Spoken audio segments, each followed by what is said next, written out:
Hi everyone, this is Diva from Bloodhunter Nervosa, and I want to send a video greeting to Richard Metal Fan.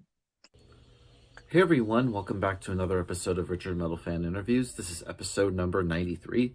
And today's guest, we're talking to Diva Satanica. Diva is the lead singer for the band Bloodhunter, and she's also currently the latest singer for Nervosa. Today we're going to be talking to her about what got her into metal, what made her want to be a vocalist, as well as doing a rundown of her catalog. So, without further ado, let's go talk to Diva. So what's up, guys? I'm here with Diva Satanica from Bloodhunter and Nervosa. So how are you doing today, Diva? All good, just chill during the weekend. How are you? Doing pretty well. It's a little bit chilly here in Georgia, where I'm at in the U.S. Oh, nice. Yeah. So Good. basically, I'm in the mountain. yeah, I'm like in the somewhere like south, like north of Atlanta, in Georgia. Okay, Yeah. okay. So basically, this format is I want to do a quick rundown of your catalog as well as talk about like your journey as an artist from where you started to now. But before we go into that, what were the first bands that got you into metal? What made you want to be a vocalist? Despite of being an extreme metal singer, I started with a hard rock music style, like bands like Bon Jovi, Guns N' Roses, all that stuff was what like my favorite music at that time. I was not very sure about me as a vocalist, because I was not feeling very comfortable with singing at that time. So it was not until probably my 20s when I discovered the extreme metal singing, when I started to appreciate this kind of style and this kind of bands like Gorgoroth, all the classics from the 90s in the black metal scene. Awesome. And of course, a lot of people best know you from obviously Nervosa and a little bit of Blood Hunter. Can't even talk. But were Yeah. you in any bands before that? That lead that I always like to curious. So I'd love to. I think everybody would love to hear like the in depth from from like your bands before leading up to Blood Hunter, and of course ending up in Nervosa. Yeah, Bloodhunter was my very first band ever. It's where I learned everything that I know. Actually, it was because of them that I started singing.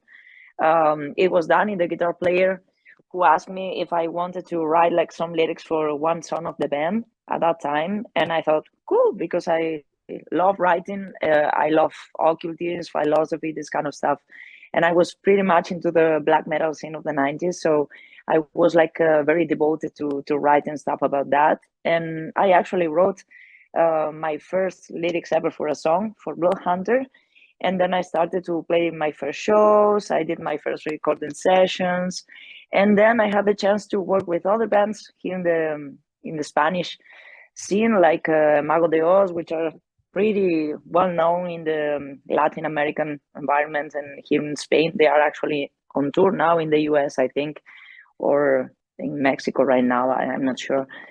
And I started getting more involved into the metal scene here in Spain, and started to do some collabs like with other bands like Night Rage, Holy Moses, and that made me like that helped me indeed to spread the word about what I was doing at that time. And thanks to Bloodhunter, I had a chance to open for Nervosa in 2019, and Well, that was yeah. how we Little did met, you Rika know. and I. Yeah, little Yeah. did you know. Which we're So gonna get it's to there. We're easy, gonna get to there. There. Now, tell me about like the self-titled Blood Hunter album. Tell me about like the writing and recording process, how that all came to be, and that good stuff. That was my very first long, my very first LP with a band, So it took me like ages to record all the songs because I didn't have any experience, and the guys had a lot of patience with me because I couldn't barely sing like more than three words together at that time. So it was horrible for them, but that was the only way that I had to learn. And yeah, it was like a very old school album. We were pretty much into the death metal vibes at that time, so we were like between the Swedish death metal sound and kind of blackish uh, metal songs. So yeah, it was our very first record, and it was a very cool experience indeed, because we went to another country to record. We went to Portugal with Daniel Cardoso from Anathema and Pedro Mendes, and it was an amazing experience. My very first time doing that, so I felt like a rock star at that Yeah. time. It was very, very funny. Yeah. Yeah, and I believe your first label that you were on was Suspiria Records. Is that like a local label in Spain where you're at? Yeah. They are fantastic. They book a lot of shows for Spanish bands, but also for European bands. So working with them, we had the chance to share the stage with Nightwish, for example, and Methydras, Wow. which is a Italian band. And yeah, they are amazing people. They really care about the project. So yeah, it was a fantastic time. Yeah. Yeah. And I still think it's a great debut. I've listened to it earlier and it's fucking awesome. Oh, thank you so much. Yeah. And then going Thank into you. the second Bloodletter album, the End of Faith. Usually with the debut album, you usually have like your entire life your to write, and there's always a lot of like hype that goes with the first album. When it came to the making of the End of Faith, did you felt like pressure to follow up the self-titled in a way? We were super young. We didn't know pretty much what we were doing. So we just wanted to fix like all the mistakes that we commit with the first album. So we changed everything. We changed like the record label. We changed the place of the studio where we used to work. The people who did the master and the mix of the album. So we wanted to try something completely different, and I think we approached like to something more like more modern sound. And we worked with a Spanish producer called Alex Capa, and he was pretty much into the metalcore scene. So that allowed us to have a much modern sound, I think, for that album. So it was fun to learn from other different music styles. Yeah, and one of my favorite songs from there, I know you covered "Crystal Mountain" by Death. How'd you Oh, all decide to do a cover song? because we are super fans of Death. That was the first band from the death metal scene. So we are super fans of Chuck Schuldiner. And Yeah, we wanted just to pay tribute to that because Danny, also our guitar player, is like his hero. And we were thinking about many covers to do, but we thought that this could be like a very good song to define our sound and what we were trying to achieve, if we could say so. So yeah, that was yeah. the main reason. Yeah, and I know a lot of people love like different eras of Death, like the early stuff like Scream Bloody Gore or Leprosy, and some people Yeah. like the more progressive stuff like Symbolic and Sound of Perseverance. I definitely like the latter. Are you more into like the later Death or like the early Death or pretty much everything like myself? Yeah. I mean, they are all amazing albums, of course, and they influence a lot of bands from the death metal scene and from the other music genres too. So we just decided one song that could fit like more easygoing for everyone to listen to. Too, and I think it's great. And speaking of another covers, I know you also did a standalone cover in 2018 where you covered "I Want Out" by Halloween. Well, how'd you end up deciding to do that? Because I think it's totally different from the original. You almost kind of like made it like your own in a way. Oh, that's very nice. That was the main intention, like it's fun to do covers, but it makes no sense to do something exactly the same as the original song. So this was one of the hymns of our life. Like we really love this song because of the lyrics. Obviously, we are fans of Halloween, and we just wanted to add like her personal identity on it, and we just called Leo Jimenez, which is one of the hugest singers in the Spanish and Latin American scene, and he did an amazing job, of course. And we just were thinking about doing something that we both really like, and we thought about this song because it would be very different from the original one, adding growls and screams. So yeah, I think it was very fun to do this one. Yeah. And kind of like switching topics, I also want to touch upon Outreach because in 2019 you did an album with them called Imperial Existence. Tell me a little bit about that because nobody ever really talks about Outreach. Yeah, it was a very small project with some friends. I was never pretty much into the metalcore scene, but I really like to learn from uh, different styles, because you always come up with something different. And I always wanted to be in a band with another girl, so that was like my perfect chance to try to do what I wanted. And yeah.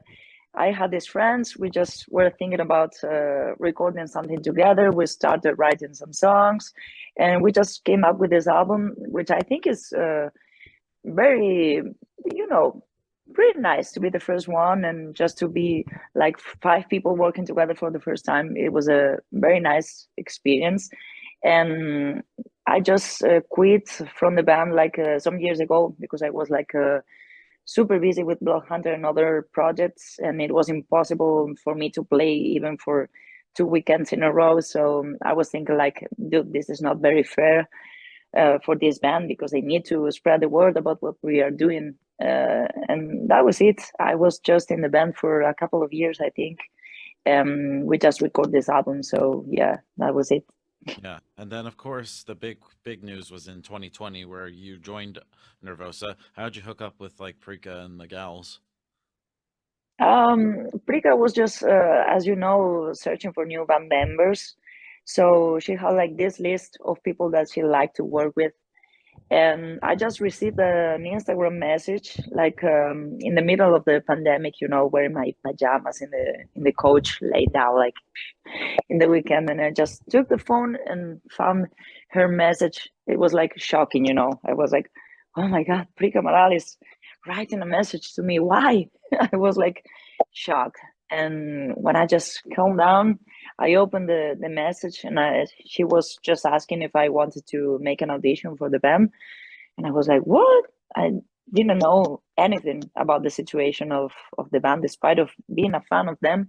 I didn't know that the girls were just leaving. So I was like, okay, I don't know anything, but let's try this. You never know. So Yeah. I was like, okay, let's try something and let's see. I never could imagine that she was gonna choose me for the job, but finally, luckily, Yeah. here I am. Yeah. Yeah. Did you feel like pressure to be like the new singer for Nervosa? Because I know there was like big Of shoes to fill. course, Phil, because usually when of course. bands like switch singers, there's always like the pressure like 9 out of 10 times doesn't work. But in this case, it worked. I mean, obviously, look at like Iron Maiden with like Number of the Beast, and that became like one of the biggest metal albums of all time. Yeah, of course. I was a fan of Nervosa. I saw them many times live in festivals, during tours, and I know their work pretty well. I know the work that Fernanda did pretty well, and she was like a very huge inspiration for this generation of metalheads, especially for women. So to me, she was like, wow, I just can't imagine why she's leaving. But anyways, this is a very good chance for me just to try to improve as a singer, to learn new techniques, because we work with different registers. So for me, it was very interesting. And obviously, I felt the pressure because she had a lot of fans, and I didn't want to disappoint them. But yeah, finally, they took it, like they embraced the new era pretty well. So I'm very thankful for that. Yeah, and I know you also did recently did like a tour with like Behemoth and Arch Enemy. It's like you and also Crypta. How was that like playing with Crypta? Because I thought there would have been like weirdness between the two bands, almost kind of like Metallica versus Megadeth. Not at all. I mean, we were like one door in front of the other in the backstage. So they just came in and say hi and hug everyone. It was pretty natural. And we attended both shows of each other. So it was very nice from them.